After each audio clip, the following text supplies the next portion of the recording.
আসসালামু আলাইকুম শিক্ষার্থী বন্ধুরা, কেমন আছো সবাই? আজকের ভিডিওতে কিন্তু থার্ড কন্ডিশনাল নিয়ে আজকের ভিডিওতে আলোচনা করব। এর আগের ভিডিওগুলোতে কিন্তু জিরো কন্ডিশনাল, ফার্স্ট কন্ডিশনাল এবং সেকেন্ড কন্ডিশনাল নিয়ে কিন্তু কথা বলা হয়েছে। তোমাদেরকে কিন্তু সুন্দরভাবে সেগুলো বুঝিয়ে দেওয়া হয়েছে। তো কন্ডিশনালের ব্যাপারে, কন্ডিশনালের কিন্তু দুইটা পার্ট থাকে, তোমরা ইতিমধ্যে অলরেডি জেনে গেছো। একটা হচ্ছে ইফ ক্লজ এবং আরেকটা হচ্ছে মেইন ক্লজ, অথবা একটা হচ্ছে কন্ডিশন আর একটা হচ্ছে রেজাল্ট। যেটা ইফ ক্লজ সেটাই হচ্ছে কন্ডিশন, কারণ ইফ দেওয়ার শর্ত বোঝায়। সো এটা হচ্ছে কন্ডিশন, শর্ত যদি। আর মেইন ক্লজে থাকে রেজাল্ট, যে যদি তুমি করো তাহলে তুমি এরকম হবে সিচুয়েশনটা। যে কোনো কিছু মানে ইফ দিয়ে শর্ত বুঝাইলে সেটা যদি করো তাহলে কি হতে পারে, রেজাল্ট কি আসতে পারে, এবং সেটা যদি তুমি না করো তাহলে রেজাল্ট কি আসতে পারে, সেটা হচ্ছে মেইন ক্লজে রেজাল্ট আসে। তো কন্ডিশনের সবচেয়ে গুরুত্বপূর্ণ অংশ যেটা হচ্ছে স্ট্রাকচার, তোমাকে মনে রাখতে হবে। এবং স্ট্রাকচার বোঝার আগে তোমাকে বুঝতে হবে যে এটা কোন কন্ডিশনাল। তুমি যদি প্রথমেই দেখো ইফ এবং তার সাথে আছে past perfect tense, if if plus হচ্ছে পাস্ট পারফেক্ট টেন্স, তখনই তুমি বুঝবা এটা থার্ড কন্ডিশনাল। কারণ থার্ড কন্ডিশনালে পাস্ট পারফেক্ট টেন্সের ব্যবহার থাকে। If plus past perfect tense আমরা দেখলাম, আমরা বুঝে গেলাম এটা থার্ড কন্ডিশনাল। তাহলে পরের অংশটা, এটা হচ্ছে কন্ডিশন পার্ট। তো কন্ডিশন পার্টটা আমরা বুঝলাম এবং বুঝলাম যে এটা থার্ড কন্ডিশনাল। এখন পরের অংশটা তাহলে কিভাবে সমাধান করব? পরের অংশটা সমাধান করব, প্রথমে আমরা একটা সাবজেক্ট বসাবো, তারপরে উড হ্যাভ, কুড হ্যাভ অথবা মাইট হ্যাভ, এই তিনটা থেকে যে কোনো একটা আমরা গ্রহণ করব। এবং তারপরে নিতে হবে ভার্বের পাস্ট পার্টিসিপল ফর্ম বা ভার্বের মানে V3, এবং শেষে থাকবে এক্সটেনশন অথবা অবজেক্ট, আমরা যাই বলি, এটা শেষে থাকতেও পারে, নাও থাকতে পারে, প্রয়োজনের সময় আমাদের বসাতে হবে। তাহলে আমরা কি দেখলাম? আমরা দেখলাম যে থার্ড কন্ডিশনাল আগে আমাদেরকে নির্বাচন করতে হবে যে কোন একটা সেন্টেন্স এটা আসলে থার্ড কন্ডিশনাল কিনা। সেটা কিভাবে দেখবো? If plus past perfect tense থাকবে, তাহলে আমরা বুঝবো সেটা থার্ড কন্ডিশনাল। এবং থার্ড কন্ডিশনাল যদি হয় তাহলে তারপরের অংশ আমরা করব কিভাবে? সাবজেক্ট বসাবো, would have, could have, might have বসাবো, তারপরে ভার্বের পাস্ট পার্টিসিপল বসাবো। এই অংশটাকে আমরা বলবো পারফেক্ট কন্ডিশনাল। এটা হচ্ছে থার্ড কন্ডিশনাল। এবং থার্ড কন্ডিশনাল দেখলেই আমরা এখানে যেহেতু পাস্ট পারফেক্ট টেন্স আছে, সো এই অংশটা আমরা পারফেক্ট কন্ডিশনালে করে ফেলবো। এই অংশটা, এই যে স্ট্রাকচার, এটাকে আমরা পারফেক্ট কন্ডিশনাল বলবো। তো এখন চলে যাবো আমরা সরাসরি কিছু এক্সাম্পলসে। এক্সাম্পলের মাধ্যমে তোমরা তোমাদের সমস্যাটা সমাধান করে নিবা এবং তোমরা কিভাবে সেন্টেন্সে এই কন্ডিশনটা স্ট্রাকচার ধরে অ্যাপ্লাই করবা সেটা আমি একটু দেখাবো। ইফ আই হ্যাড নোন, এইখানে এটা কি হয়েছে দেখো, আই তারপরে হ্যাড তারপরে ভার্বের পাস্ট পার্টিসিপল নোন, এটা কিন্তু পাস্ট পারফেক্ট টেন্স এবং সামনে আছে ইফ। সো এটা থার্ড কন্ডিশনাল। এবং থার্ড কন্ডিশনাল আমরা কি করব? এই স্ট্রাকচারটা আমরা ইউজ করব এখানে। ইফ আই হ্যাড নোন, আমি যদি জানতাম, I would have, I would have, I আমরা পাইলাম সাবজেক্ট এবং উড হ্যাভ আমরা নিলাম এখন ভার্বের পাস্ট পার্টিসিপল। বাংলা অর্থও কিন্তু তোমাকে মিলাইয়া কিন্তু করতে হবে, শুধু স্ট্রাকচার ঠিক থাকলো অর্থ ঠিক থাকলো না, সেক্ষেত্রে কিন্তু এটা কিন্তু এরকম হবে না। I would have informed, informed you, এখানে দেখো অবজেক্ট কিন্তু আমরা বসাইছি ইউ। এখন আই, এই যে subject, would have, could have, might have থেকে উড হ্যাভ নিলাম এবং ভার্বের পাস্ট পার্টিসিপল বসাইলাম ইনফর্মড এবং তারপরে অবজেক্ট বসাইলাম। এখন তাহলে অর্থটা কি হলো পুরো সেন্টেন্সের? ইফ আই হ্যাড নোন, আমি যদি জানতাম, I would have informed you, আমি তোমাকে জানাইতাম। মানে আমার কাছে যদি তথ্যটা আসতো, আমি যদি জানতাম আগে, তাহলে আমি তোমাকে তথ্যটা আমি কিন্তু তোমাকে জানাই দিতাম।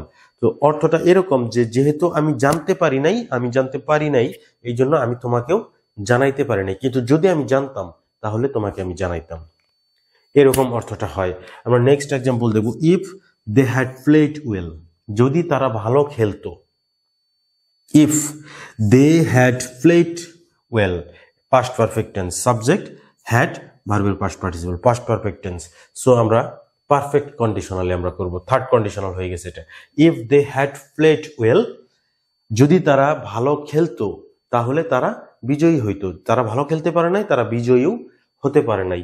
If they had played well, they, আমরা আগের সেন্টেন্সে উড হ্যাভ দিছি, আমরা কুড হ্যাভ দিতে পারি, could have won the match. যদি তারা ভালো খেলতো তাহলে তারা ম্যাচটা জয়ী হতে পারতো। If they had played well they could have won the match. আমরা 3 নাম্বার এক্সাম্পলে চলে যাব এখন। Accident would not have happened, এখানে কিন্তু ইফ নাই। অনেক সময় হয় কি, এই মেইন ক্লজটা আগে চলে আসে আর ইফ ক্লজটা কিন্তু পরে চলে আসে, এটা কিন্তু হতেই পারে। এখানে কিন্তু এই যে মেইন ক্লজটা আগে চলে আসে, ইফ ক্লজ পরে চলে আসে, এখানে কিন্তু মেইন ক্লজটা তোমার হচ্ছে যে আগে চলে আসছে ওই রকম, আর ইফ ক্লজটা এখানে আমরা পরে বসাবো। কিভাবে হয়েছে ঘটনাটা দেখো।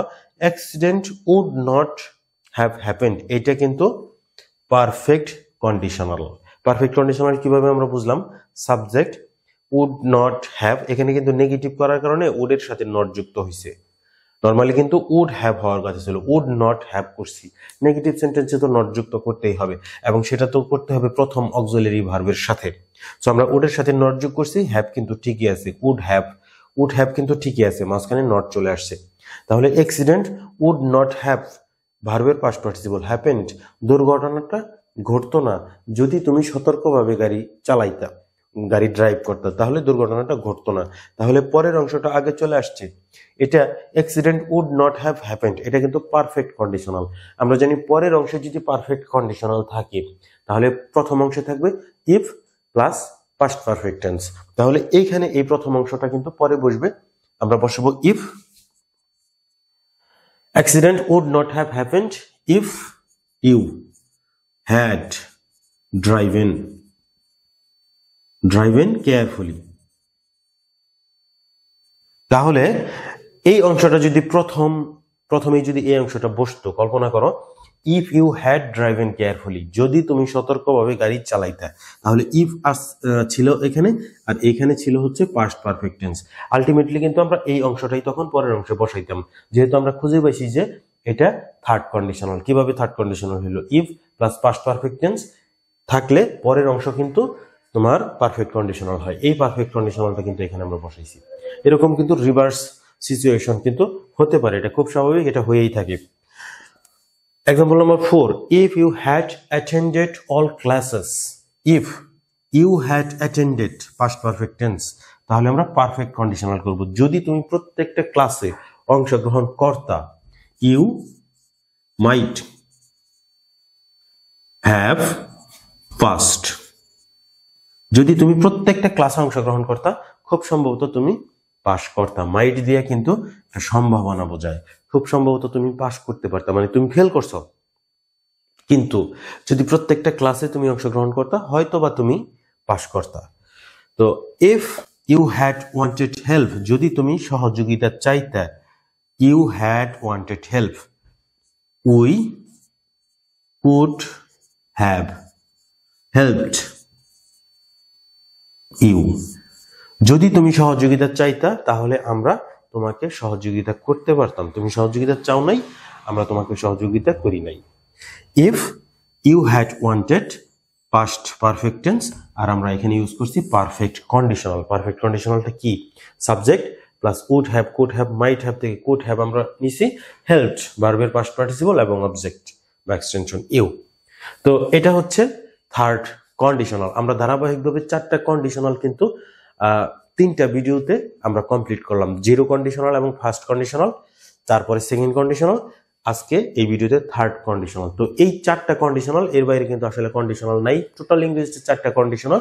তো কন্ডিশনালের স্ট্রাকচারগুলো প্রথমে মনে রাখতে হবে এবং সেই স্ট্রাকচার ধরে সেন্টেন্সে অ্যাপ্লাই করতে হবে, অ্যাপ্লাই করে পুরো সেন্টেন্সটাকে পরিপূর্ণ করতে হবে। তো কন্ডিশনালের রুলসগুলো বারবার তোমরা প্র্যাকটিস করবা, আর তোমাদের যদি ভিডিও ভালো লাগে তাহলে এই ধরনের ভিডিও পরবর্তীতে পাওয়ার জন্য চ্যানেলটা এখনই লাইক, কমেন্ট এবং শেয়ার করে দাও, সাবস্ক্রাইব এবং ফলো করো ফেসবুক এবং ইউটিউব থেকে, কারণ খুব শীঘ্রই তোমাদের সাথে দেখা হবে আরেকটি ভিডিওতে। Thanks for watching this video. Thank you.